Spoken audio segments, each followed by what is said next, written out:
નમસ્કાર મિત્રો, આજના નવા વિડીયોમાં આપ સૌ દર્શક મિત્રોનું હાર્દિક સ્વાગત છે।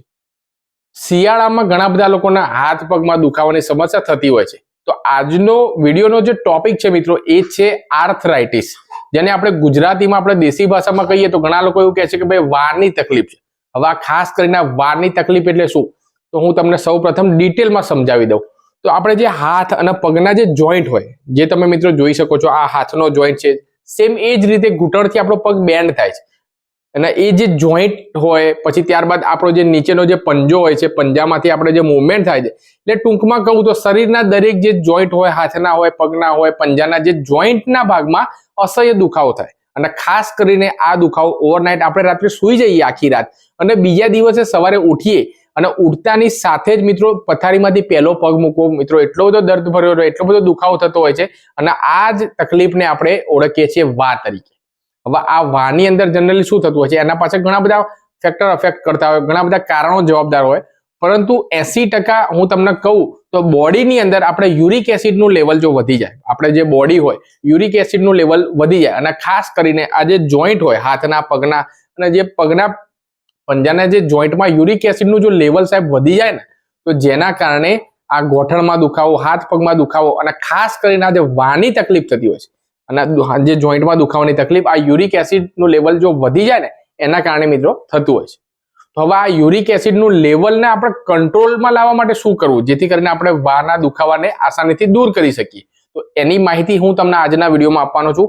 એક ડ્રિંક છે સાહેબ, એ ડ્રિંકનું સેવન આપણે 15 દિવસ સુધી કોન્સ્ટન્ટ, એ પણ નરના કોઠે સવારે જો સાહેબ તમે પીઓ છો ને આ ડ્રિંકને, એક પણ દિવસનો ગેપ પાડ્યા વગર, તો જે લોકોને આર્થરાઇટિસની તકલીફ હોય, વાથી પીડાતા હોય, હાથ પગના જોઈન્ટમાં અસહ્ય દુખાવો થતો હોય, ગોઠણમાં દુખાવો થતો હોય, કમરમાં દુખાવો થતો હોય, સાંધા જકડાઈ જતા હોય ને, અને ખાસ કરીને ઉંમરવાળા જે વ્યક્તિ હોય ને 60+, 50+, 50 વર્ષથી ઉંમર વધારે હોય, એ લોકોના શિયાળાની અંદર આ બધા જોઈન્ટમાં દુખાવાની સમસ્યા થતી જ હોય છે। તો આ વિડીયો મિત્રો પ્લીઝ પૂરો જોજો, કારણ કે આ વિડીયોમાં હું તમને એક જોરદાર ઇફેક્ટિવ ઉપાય તમને બતાવવા જઈ રહ્યો છું।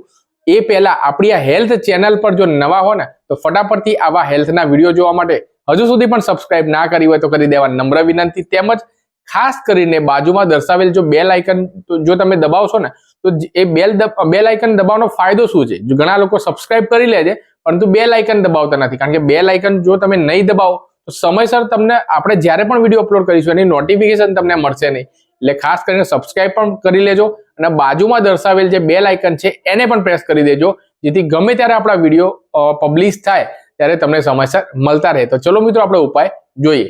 તો ઉપાયની અંદર મિત્રો તમે જે સ્ક્રીન ઉપર જોઈ શકો છો એ છે હરસિંગારનું ઝાડ, જેને આપણે ગુજરાતીમાં હું તમને કહું તો એને આપણે પારિજાતનો ઝાડ તરીકે આપણે ઓળખીએ છીએ। જો તમારા ઘરે ના હોય તો નર્સરીમાં તમે જશો તો આસાનીથી એનો જે છોડ છે તમને મળી જાય છે। અધરવાઇઝ જો તમે ગ્રામ્ય વિસ્તારમાં રહેતા હશો, અને ઘણા લોકો તો સિટીમાં પણ આ પારિજાતનો છોડ જોવા મળે છે અને એને સરસ મજાના વ્હાઇટ કલરના ફૂલ આવે છે અને એની જે દાંડી જે હોય છે, ફૂલની દાંડી એ ઓરેન્જ કલરની આવે, જે તમે મિત્રો સ્ક્રીન ઉપર જોઈ શકો છો। અને ખાસ કરીને ઓક્ટોબર, નવેમ્બર, ડિસેમ્બર મહિનાની અંદર આ જે ફૂલ છે એનું પ્રમાણ ખૂબ વધારે આવે આ છોડ પર અને ખૂબ જ સરસ મજાની સુગંધ આ ફૂલમાંથી આવતી હોય છે।